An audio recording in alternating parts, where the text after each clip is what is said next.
Hey everyone, I've noticed that many of you are enjoying the videos, but most of you haven't subscribed yet. We're super close to hitting 1,000 subscribers, and your support could help us reach that milestone. If you're enjoying the content, please hit that subscribe button and give this video a like. It really makes a huge difference and helps us keep creating more awesome content. Thank you so much for watching and supporting. It started with a glance, a quick flicker of her eyes darting away from me when I entered the room. Ashley was sitting at the dining table, her phone angled just enough that I couldn't see the screen. I didn't think much of it at first. After all, who doesn't glance at their phone over breakfast? But something about the way she quickly hit the lock button when I stepped closer, it bothered me. I told myself I was overreacting. We'd been married for 8 years, and if there was one thing I believed in, it was trust. But that morning something felt different, off. I stood there for a second too long, watching her fingers tense around the edges of the phone. She looked up, caught me staring, and smiled. A quick, practiced smile that didn't quite reach her eyes. "Everything okay?" I asked, trying to keep my voice casual. I even forced a smile, but my gut had already begun to twist. "Yeah," she replied, setting her phone down on the table, face down. "Just checking some emails for work." For work. That made sense. She'd been busy lately, her company growing and her position expanding. I nodded and leaned down to kiss her on the cheek before heading out to the office. I wanted to let it go, to brush off that gut feeling, but something stuck with me, something I couldn't quite shake. As the days passed, the feeling gnawed at me. It was subtle at first. Little things, really. Ashley would take longer than usual to respond to texts, or she'd come home late with vague excuses about work dinners or meeting old friends. Her phone was always with her now, even when she used to leave it lying around the house, and she never left it face up anymore. I didn't say anything. Maybe it was nothing. Maybe I was just being paranoid, a possessive husband overthinking things. But late at night, lying next to her while she slept, I'd replay those moments in my head, her distant smiles, the nervous way she deflected my questions, how her phone would buzz at odd hours, and how she'd check it under the covers like she thought I wouldn't notice.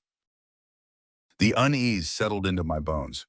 There was no explosion, no screaming fight, just a slow, creeping sense of wrongness that wrapped itself around me, tighter with every passing day. At work, I'd lose myself in blueprints and projects, grateful for the distraction. As an architect, I was used to focusing on details, controlling every aspect of a design until it was perfect. But my marriage? That was supposed to be the one part of my life I didn't have to control.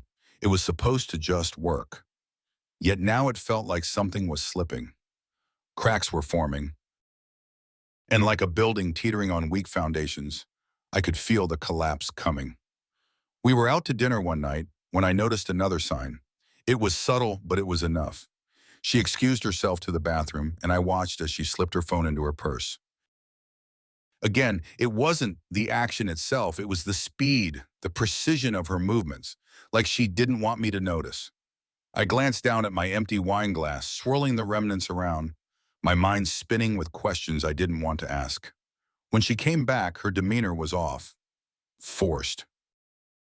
We had barely started eating when I asked, "Oder Birham, almost Saludos. Who were you texting?" She froze for a fraction of a second. Most people wouldn't have noticed it, but I did. She smiled, that same shallow smile, and waved it off. "Oh, just Claire from work. We're finalizing some details for the fundraiser next week."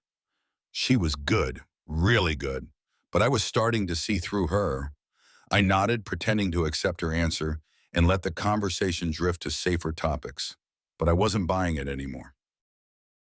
That small seed of doubt had sprouted, and now, no matter how much I wanted to ignore it, it was growing, twisting its roots deeper into my mind. That night, I lay awake, staring at the ceiling while Ashley slept peacefully beside me. Her breathing was soft, steady. In the dark, I could just make out the faint glow of her phone on the nightstand, face down as always. My chest tightened. There were no obvious signs, no smoking gun. But the little things kept piling up, one after another, until they formed a wall I couldn't ignore anymore. The trust I had once taken for granted was starting to erode. I was left with a gnawing sense of suspicion that gnawed at me, a quiet voice in the back of my mind whispering that something was wrong, that she was hiding something. Days turned into weeks, and the distance between us grew. Ashley's behavior was erratic. More late nights, more excuses about work, or meeting up with friends I'd never heard of. And when she was home, she was distracted, distant. We'd sit in the same room, but it felt like we were miles apart. The intimacy that had once come so easily between us was gone, replaced by an awkward tension neither of us could acknowledge. It wasn't just her anymore. It was me too. I had started to pull away. I didn't ask her about her day like I used to. I didn't reach for her hand across the table. I didn't kiss her goodnight. There was a barrier between us now, something invisible but undeniable. I could feel it every time I looked at her, every time I heard her laugh from across the room. One night she came home late again, her hair slightly tousled, her face flushed. She gave me the same tired excuse, work, meetings, something about a last-minute event, but I wasn't listening anymore. I watched her move around the kitchen, avoiding eye contact, her hands shaking ever so slightly as she poured herself a glass of wine. I couldn't take it anymore. "You've been working a lot lately," I said, my voice calm but heavy with meaning. She glanced at me, startled by the directness. "Yeah, I told you, things are crazy right now." I nodded slowly, my gaze never leaving her face. "Must be a hell of a workload." "You're always out, always on your phone." Her eyes narrowed, just a flicker of irritation, but it was there. "What are you trying to say, Paul?" I shrugged, my heart pounding in my chest, but my voice steady. "Nothing, just noticing things." She stared at me for a long moment, then turned away, sipping her wine. "You're being ridiculous," she muttered under her breath. Maybe I was, or maybe I wasn't, but the feeling inside me had solidified now. I wasn't just imagining things anymore. Something was wrong, very wrong. The next morning I called in sick to work. I spent the day going through her phone bills, checking credit card statements, scrolling through old messages. It wasn't much, but the pieces were starting to fit together. There were gaps, days she couldn't account for, charges for restaurants I knew she hadn't mentioned, and calls to numbers I didn't recognize. By the time she came home that evening, I had made up my mind. I couldn't confront her without proof. Not yet. But I couldn't sit by and let this continue either. I needed to know. I needed to be sure. The following day, I hired a private investigator. It was a decision that made me feel sick, like I was crossing a line I couldn't come back from. But I couldn't live like this anymore, trapped between suspicion and doubt. I needed the truth, no matter how ugly it might be. I told myself that it was the only way, that I deserved to know. And once I had the truth, I'd figure out what to do next. But deep down, I already knew. The days after hiring the investigator crawled by, each one heavy with the weight of waiting. Every time Ashley walked through the door, I found myself watching her movements, her face, the way her eyes flicked over to her phone, or how she carefully avoided asking me about my day. I knew she could sense the distance between us, but she never brought it up. Maybe she was hoping I'd just let it go. I couldn't. We moved around each other like strangers now. The tension between us was palpable, though neither of us had the courage to say anything. She'd come home late again, offer a kiss on the cheek, and tell me she was exhausted. I didn't push her, but my silence wasn't benign anymore. I was testing her, waiting for her to trip up. "I'm heading to Chicago this weekend for a work conference," she mentioned one evening, casually dropping it as if she expected no questions. "Just 2 days. I'll be back Sunday night." I stared at her for a moment, feeling the blood pound in my ears. Chicago, for 2 days. She looked calm, but I could see the edges fraying, just slightly. "Another conference?" I kept my voice neutral, sipping my coffee. "You've been traveling a lot lately." "Yeah, it's been crazy at work." Her smile faltered for a second, but she recovered quickly, as if she had rehearsed this. "We're trying to lock down a big client, and it's all hands on deck." I nodded, not giving away the storm brewing in my chest. If this conference was like the others, it would lead to a hotel room with him. Jake. I didn't say anything more, letting the lie hang in the air between us. I had what I needed now. The private investigator would tail her, confirm everything. All I had to do was wait for him to send me the evidence. By Friday, the tension had reached a breaking point. Ashley left for her conference, and I sat in the living room staring at the space where her luggage had been. I felt the cold anger simmering, the knots of betrayal tightening inside me. I wasn't sure what hurt more, the lies or the fact that she thought I was too blind to see them. My phone buzzed, jolting me from my thoughts. A message from the investigator. "She's on her way to the hotel. I'll send photos as soon as I have them." I stared at the screen, my mind buzzing. This was it. The truth. The proof I needed. Soon I would have something concrete, something undeniable. That evening I lay on the couch, phone in hand, waiting. The house was eerily silent without Ashley. Normally I would have been texting her, asking how her day was going. I would have been waiting up for her to come back, maybe even surprising her with dinner. But now the silence felt like a shield, protecting me from the chaos that was about to unfold. The first photo came through just after 8 p.m. It hit me like a physical blow. There they were, Ashley and Jake, walking into the hotel together. Her hand brushed against his arm, a gesture so familiar, so intimate, that it made my chest tighten. She wasn't even trying to hide it.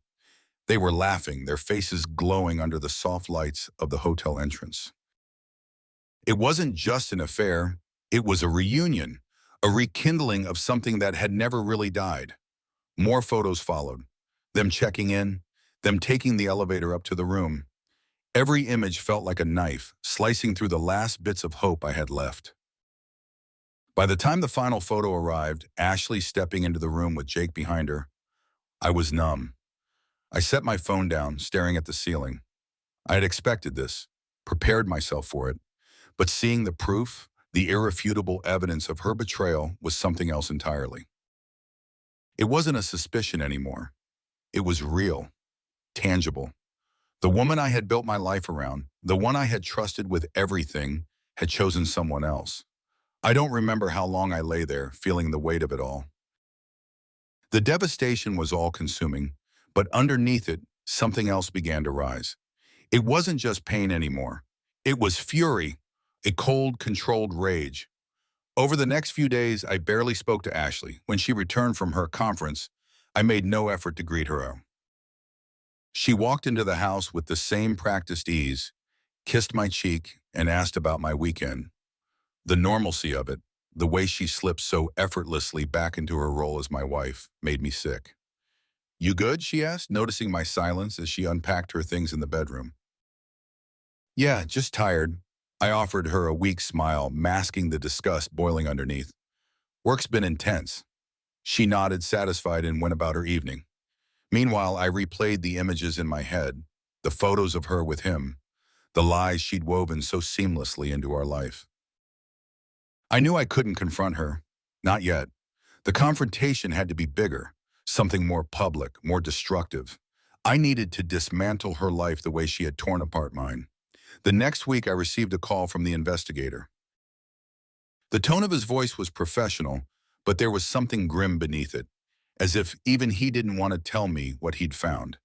"It's worse than I thought, Paul," he began. "They've been meeting for months. Every time she says she's out of town for work, she's with him. I've compiled all the evidence, photos, hotel records, text exchanges. It's all there." I felt the breath leave my lungs, but I didn't let the shock show. "Send it over." Within minutes, I had the file in my hands, my marriage laid out in brutal detail. It wasn't just an affair, it was a full-blown relationship. They had been careful enough not to leave traces I could easily find, but not careful enough to evade someone trained to uncover these things. I scrolled through the messages between Ashley and Jake, each one more nauseating than the last. There were declarations of love, jokes about how they used to sneak around in high school, even plans for future meetups.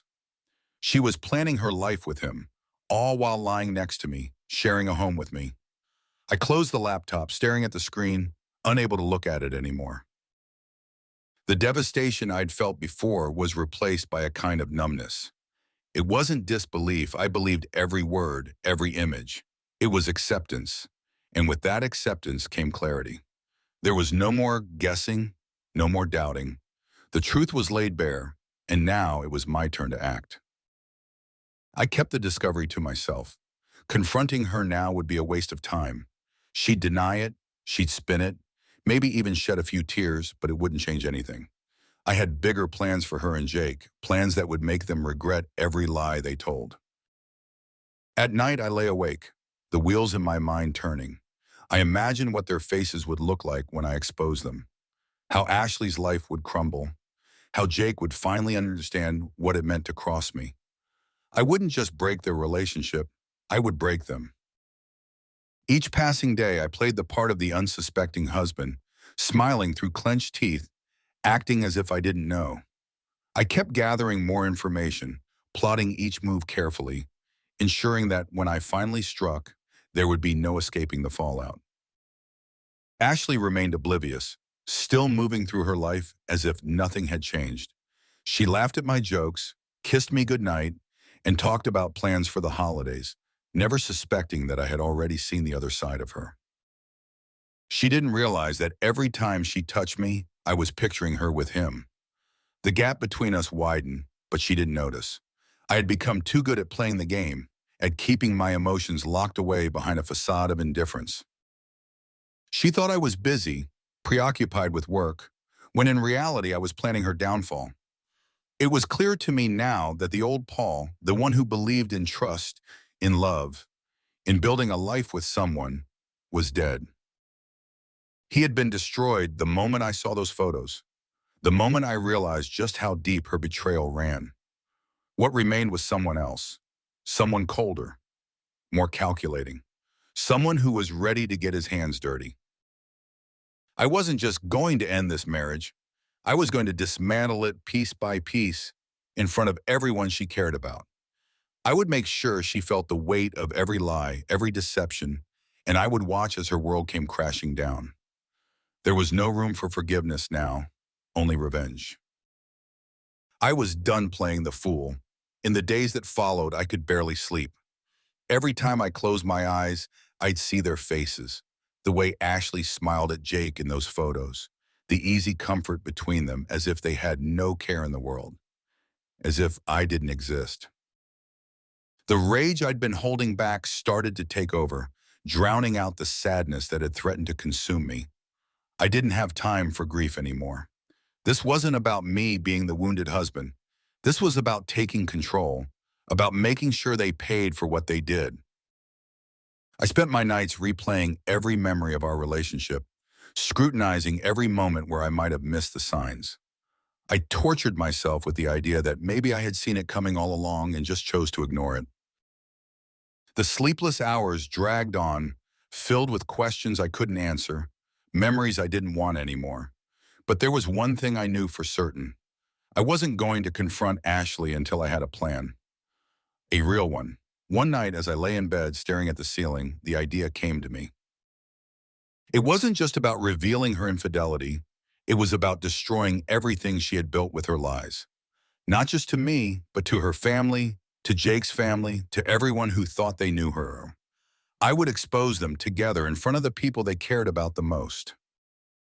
I sat up in bed, the adrenaline kicking in. The pieces started falling into place, and it wasn't long before the entire plan unfolded in my mind.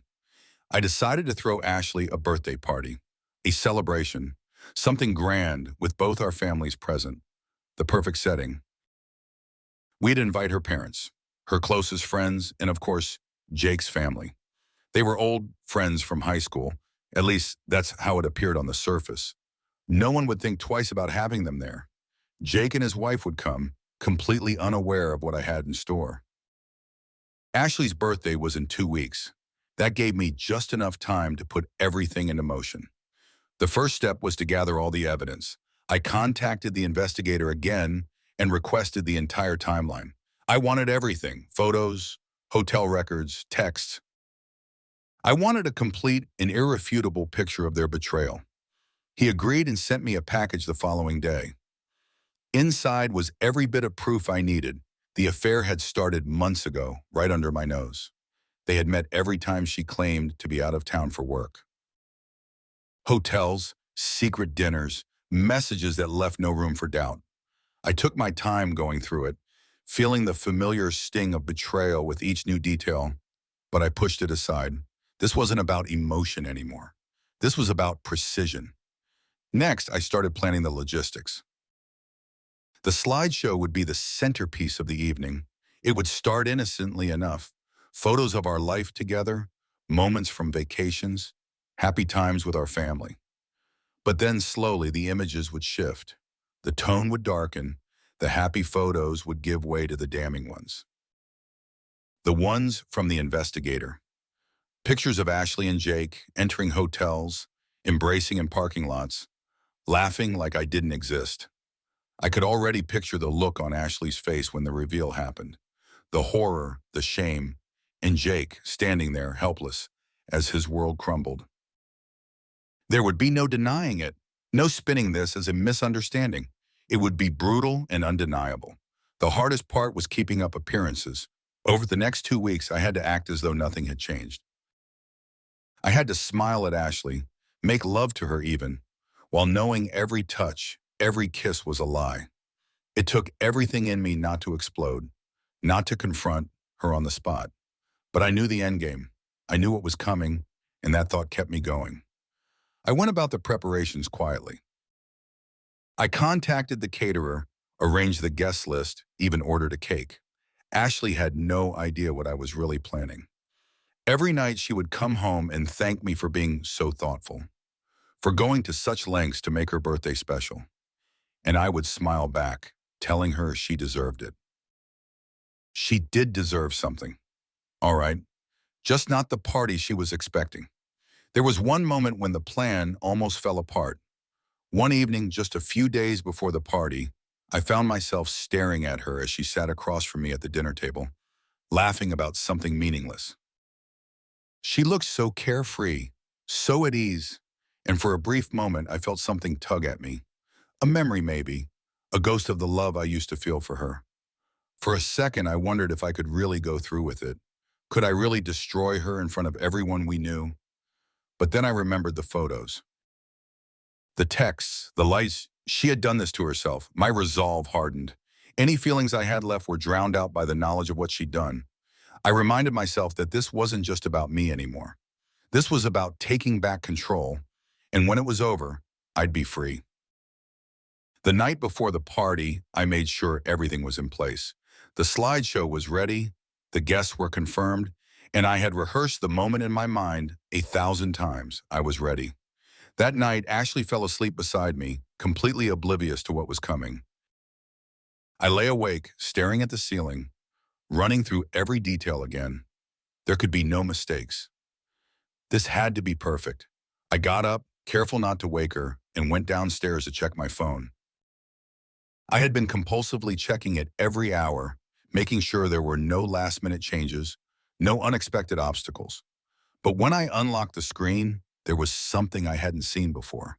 A message from Ashley. My heart stopped. It wasn't sent. It was saved as a draft. I hesitated for a moment before opening it. The message was addressed to me.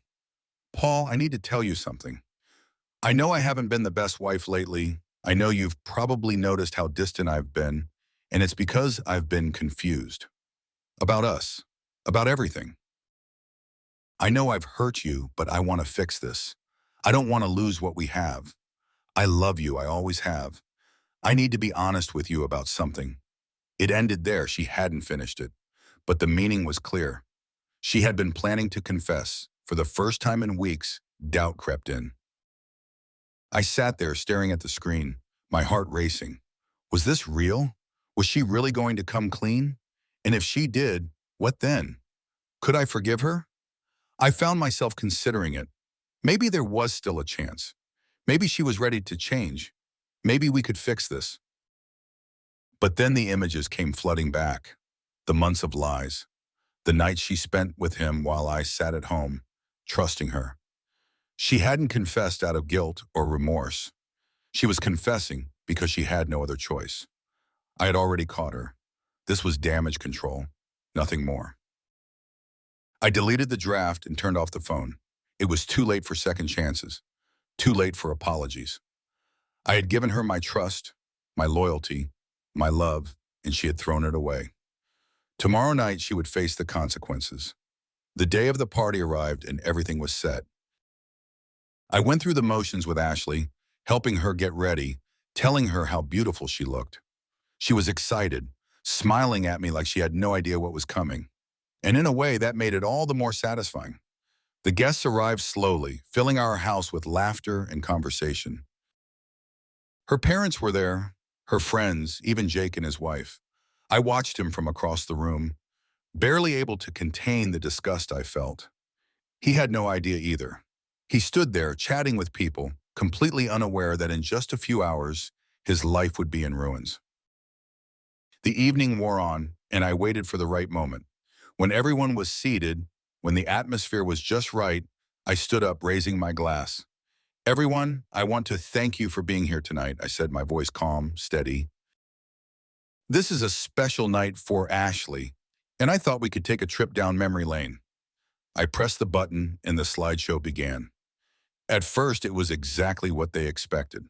Photos of our wedding, our vacations, moments of us laughing together.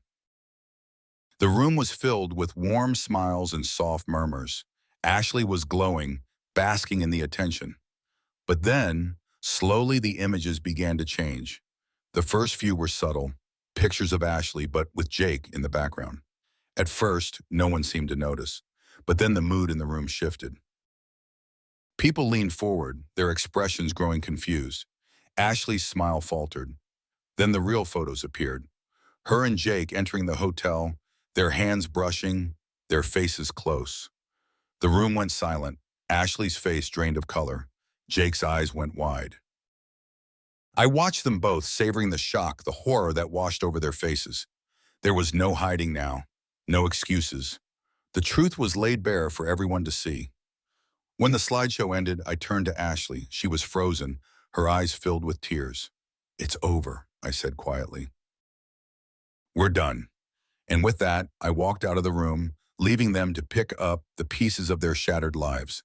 The cold night air hit me as I stepped outside, leaving the silence of the living room behind. The party was still in full swing, laughter and music spilling from the open windows, oblivious to the storm that was about to break. The familiar weight of doubt pressed against my chest as I lit a cigarette, inhaling deeply. I needed the edge. Ashley was inside, laughing with her friends, probably sharing some trivial story with Jake's wife, who had no idea what her husband had been doing behind her back. I glanced at my phone, checking the time.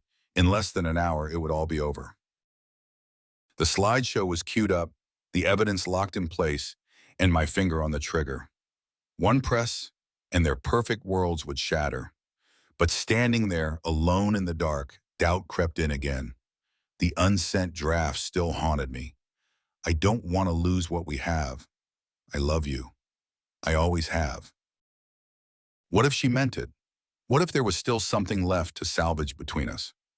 Maybe this was her way of asking for forgiveness, of trying to make things right before everything spiraled out of control. The thought clawed at me. Could I really go through with it? Could I ruin her in front of everyone we knew? I crushed the cigarette under my heel, tossing the butt into the bushes. I'd come too far to back out now. I'd spent weeks rehearsing this moment, visualizing the looks on their faces as their lives unraveled. Ashley's confession, if she had ever intended to send it, was too little, too late. She had made her choice months ago, and tonight, she would face the consequences. I re-entered the house, masking my inner turmoil with a calm smile. I walked through the room, making small talk with the guests, receiving compliments on the setup, the food, the music. All of it felt hollow, meaningless.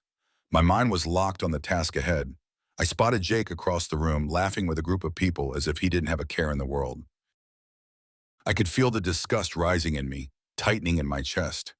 He had no idea that by the end of the night, his entire life would be in ruins. He would know what it felt like to lose everything. Ashley was mingling, her glass of wine in hand, oblivious to the trap closing around her. She caught my eye, smiling at me warmly, as if we were still the perfect couple. I forced myself to smile back, feeling the bile rise in my throat. It was almost time. The dinner began smoothly with everyone seated and chatting happily. Ashley's parents were on one side of the table, her father beaming with pride, telling everyone how wonderful his daughter was. I let him talk, let the evening unfold naturally, the calm before the storm.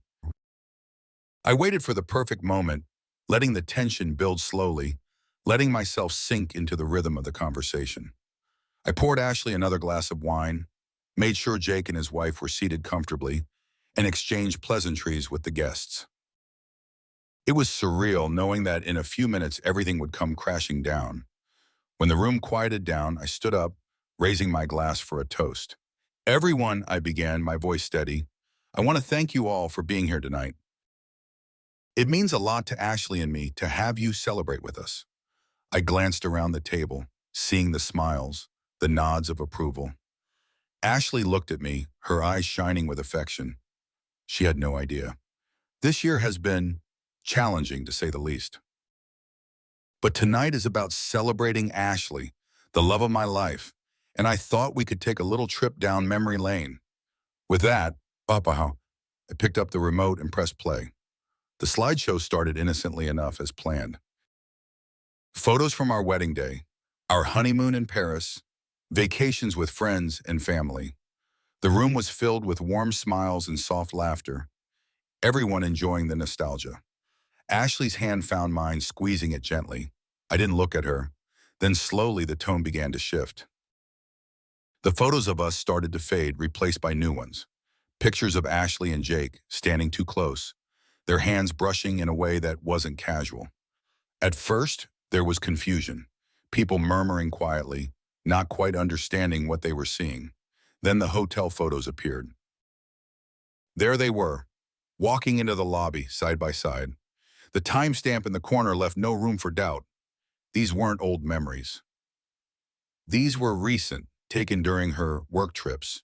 The murmurs grew louder, confusion turning to shock. Jake's wife gasped, her hand flying to her mouth as realization hit. Ashley's face paled, her eyes wide with horror as the full weight of what was happening sank in. She looked at me, her expression a mix of disbelief and pleading. The room went deathly silent as more images flashed on the screen. Ashley and Jake entering hotel rooms, their bodies close, their faces lit by the intimacy they thought was hidden from the world. I let it play out, the truth laid bare for everyone to see. When the last photo disappeared, I turned to Ashley.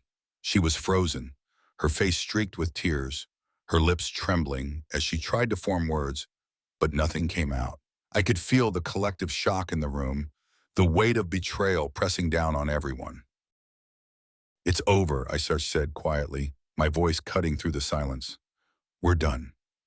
Ashley stared at me, her hands trembling, her breath coming in short, panicked bursts. Jake, on the other side of the table, looked like he had been punched in the gut.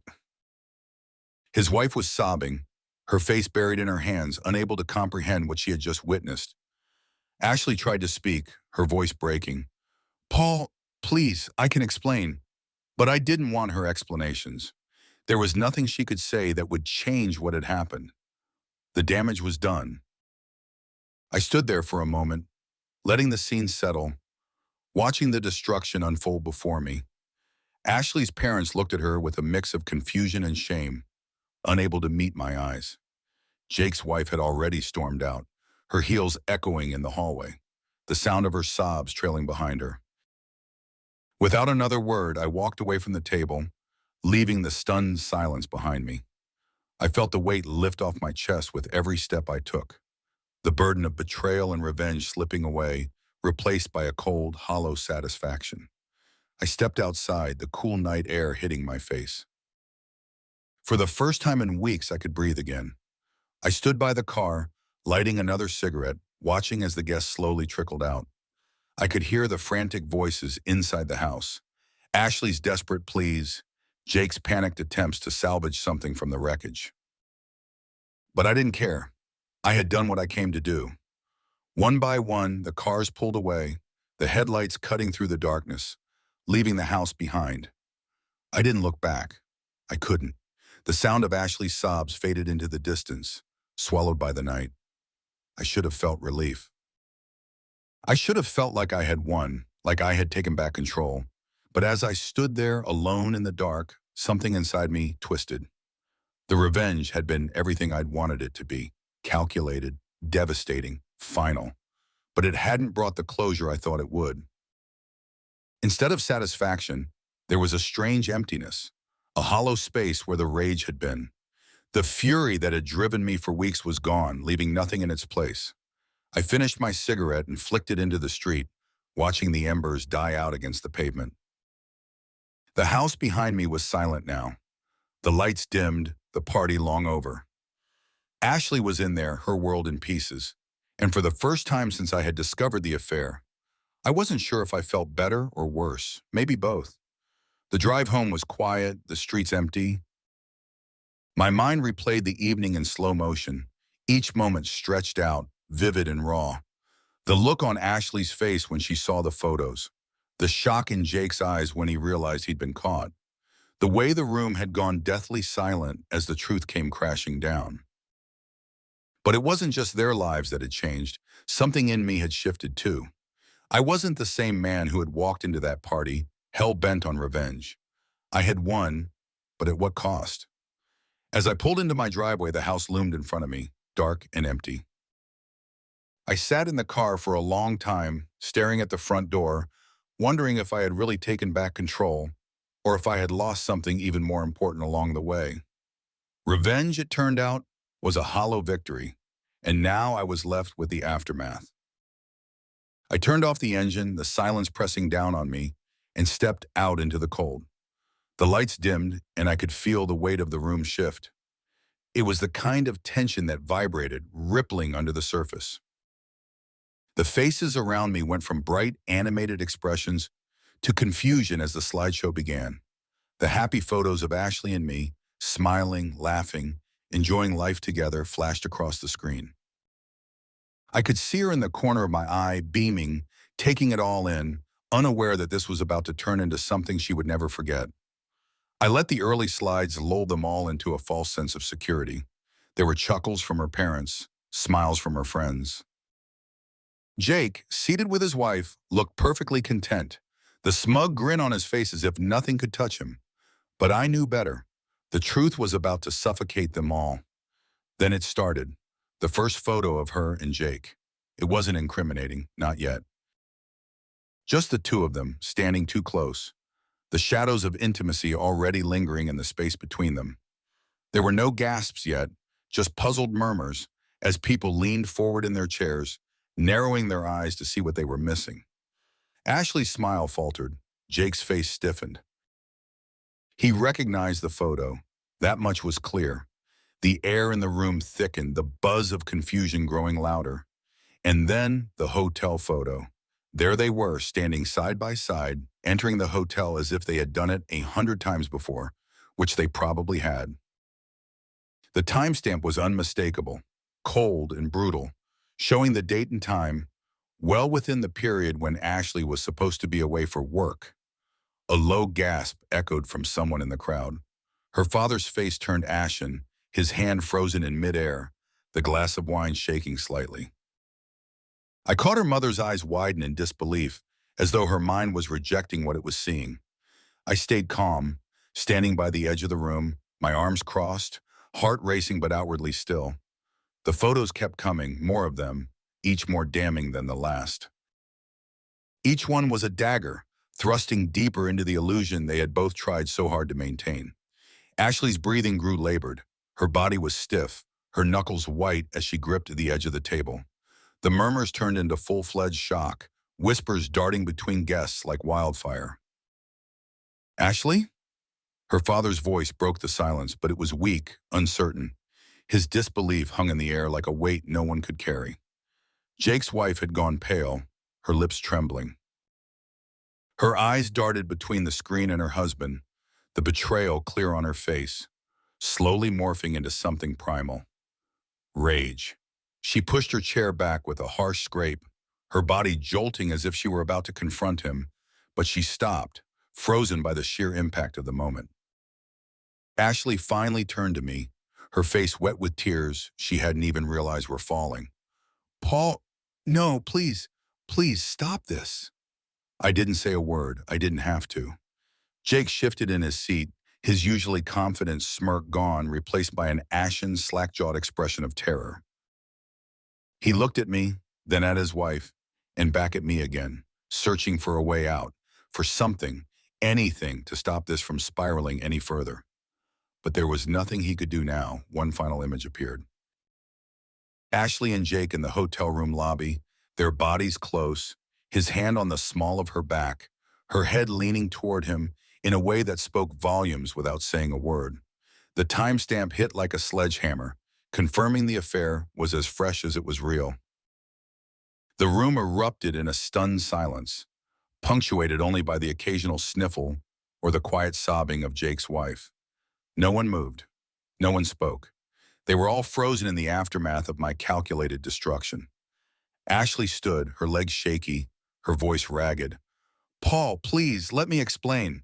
It wasn't like that. I cut her off, my voice calm, controlled, with an edge of finality that left no room for negotiation. It's exactly like that, Ashley. It's been like that for months. I've known everything. I paused, letting the weight of my words settle. We're done. Her eyes widened in disbelief, her breath hitching in her throat. No, no, please, Paul, don't do this. We can fix this. I stepped forward, my gaze locked on hers, feeling the icy resolve settle in my bones. You don't get to fix this. Not anymore. You made your choice, Ashley. Her knees buckled slightly, and she sank into her chair, the reality of the moment crashing down on her. Her hands covered her face, and she began to sob, the tears flowing freely now. I didn't feel sorry for her. I couldn't. The damage was already done. Jake's wife, her face contorted in a mix of disbelief and fury, stood up abruptly. She glared at her husband, who looked helpless, like a cornered animal. You, disgusting, you. I trusted you. She spat the words, each one filled with venom, as she grabbed her purse and stormed out, her heels echoing loudly in the stunned silence. Jake scrambled to follow her, his pleas falling on deaf ears. The room was in chaos now, people whispering, Ashley's parents staring at her with a mix of horror and disappointment, friends too stunned to process what they'd just seen. I stood there, watching the wreckage I had created, the entire scene playing out like a slow-motion car crash. Ashley looked up at me, her face a mess of mascara-streaked tears. Please, please, Paul, don't leave me like this. We can try again, please. I stared at her, feeling nothing but a cold detachment. Whatever love I had left for her had died the moment I saw those photos of her and Jake, laughing, carefree, while I sat at home like a fool. I had no more words for her. There was nothing left to say. I turned my back to her and walked out of the house, ignoring the gasps and whispers that followed me. I could hear her sobs grow louder as I made my way toward the door, each one a reminder of the life we once had, now shattered beyond repair. The night air hit me again, cold and sharp. But this time, it didn't bring the relief I thought it would. Outside, the quiet of the night felt almost oppressive, pressing down on me as I leaned against the car. I lit another cigarette, inhaling deeply, watching the smoke curl into the air. It should have felt good, this victory. This was everything I'd planned for, everything I'd worked toward, every detail executed perfectly. But all I felt was empty. Ashley's cries still echoed in my mind, but they didn't stir anything inside me. I'd thought this moment would bring me peace, closure even. Instead, it left me feeling hollow. I had destroyed her, humiliated Jake, left both their lives in ruins, but the satisfaction I had expected didn't come. The bitterness in my chest remained, the rage that had once fueled me now replaced by an unsettling numbness. I stared at the glowing tip of my cigarette, the embers burning bright against the dark. In the end, I had taken everything from them, but I had also lost something in the process. Maybe it was my ability to feel anything beyond the revenge that had consumed me. The door to the house opened behind me, and I didn't need to turn to know it was Ashley. I could hear her uneven steps as she approached, her breath coming in shallow gasps, her voice weak. "Paul, please, just talk to me." I exhaled the last bit of smoke and dropped the cigarette to the ground, crushing it under my heel. I turned to face her, and the sight of her, broken, devastated, was almost too much to bear. But I didn't soften. I couldn't. "This is what you did, Ashley," I said quietly, my voice cold. "This is the life you built. Now you get to live in it."